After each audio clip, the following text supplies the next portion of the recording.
ladies and gentlemen. Today we revisit the historic Idi Amin speech that shocked the world. Many of you might have heard on social media, read on social media, a comedy about a speech by Idi Amin to the Queen of England. While the humor is quite funny, but actually a real speech exists that shocked the world, and it took place at the UN General Assembly in New York in October 1975.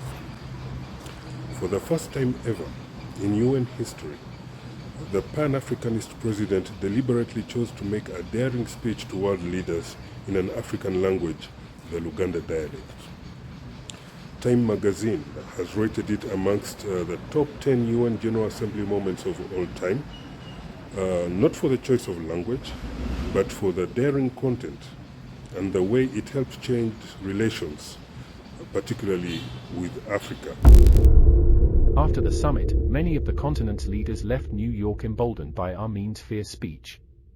On the heinous accusations by international NGO Amnesty International that his government killed 500,000 people, President Idi Amin responded sparklingly before the entire international community, saying, "The human rights NGO Amnesty International has not even taken the trouble to investigate. Not even did they send a team to Uganda to verify these empty allegations.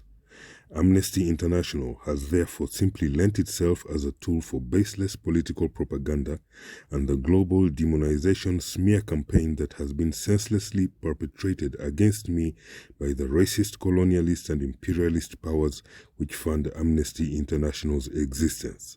It is important to note here that others who have researched this matter in latter years have actually found nothing, and Amnesty International itself, over the last 5 decades, has relentlessly refused to respond to any requests for evidence, including refusing to answer requests for a simple tally of incidents and their respective dates and locations which would actually prove how they could have come to their accusations.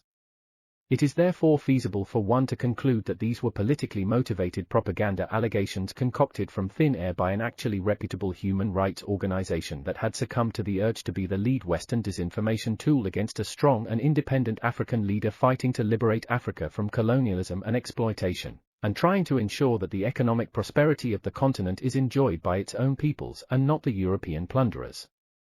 During that famous speech at the United Nations General Assembly, President Idi Amin made it a point to explain to the world exactly why the West hated him.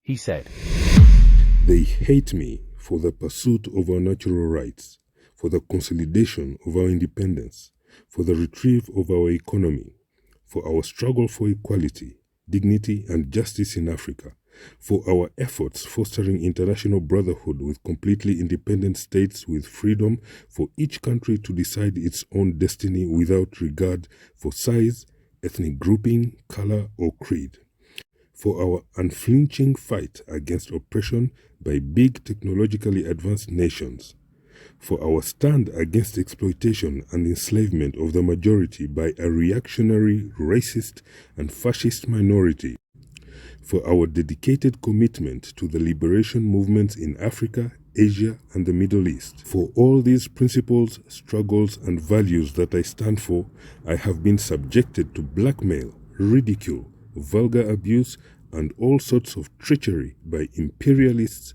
in league with fascists, racists and Zionists, who through media deceit have demonized me in the eyes of the international community." In his presentation, President Idi Amin also announced a tough African moral stand against Zionism, which was officially classified by the UN as racism. Egypt being a founding member of the African Union, the annexing of Egypt's Sinai Peninsula by Israel a few years earlier was considered by the African Union Charter as stealing sovereign African land.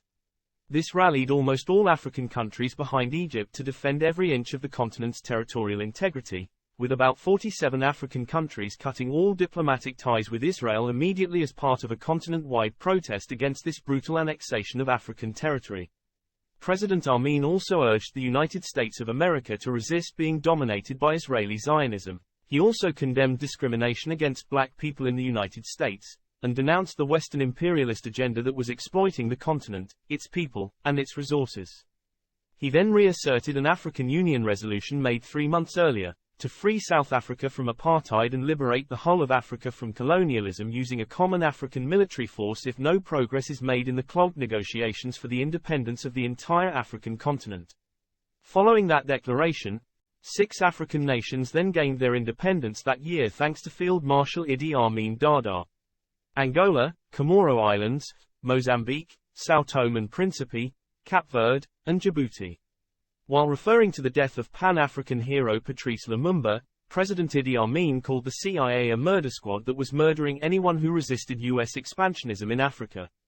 He is also one of the few African leaders who ever remembered to publicly recognize Russia and China's immense political, moral, financial and military contribution in assisting African liberation movements in their struggle to achieve freedom and total independence for their peoples. He said, I express Africa's appreciation to the countries that have assisted African liberation movements in our struggle for freedom from colonialism.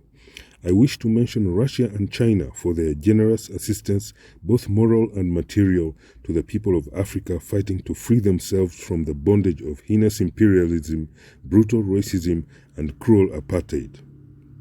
We cannot accept the lame excuse used by some former colonial powers that Africa is not ready for total independence and economic self-determination. No human being can choose to be a slave. During his presidency, Idi Amin had made great strides in empowering women. In fact, Uganda was almost the only country in Africa to mark 1975 as the International Year of Women.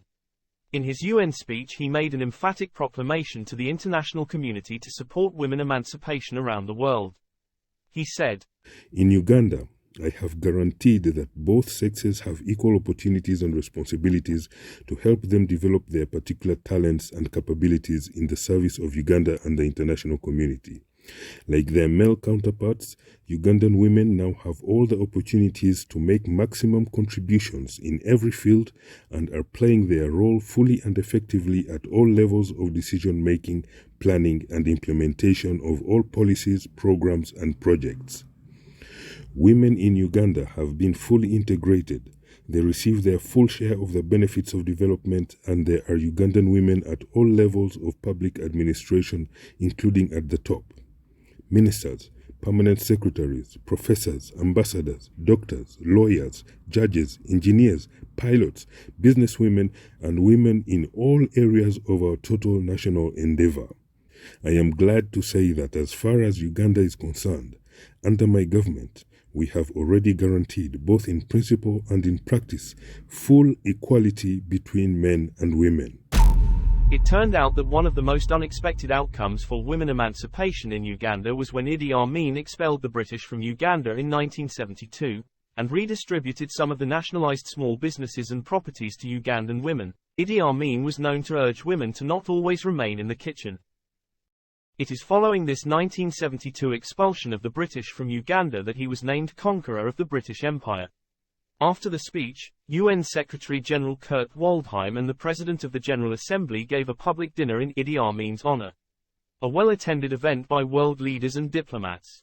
This speech had really angered Western powers, whose delegates walked out mid-speech as they could no longer take the public bashing from Amin at the General Assembly. Particularly Britain, which fully protected the evil and discriminatory apartheid regime in South Africa at the time, essentially being the untroubled support system of a senseless crime against humanity.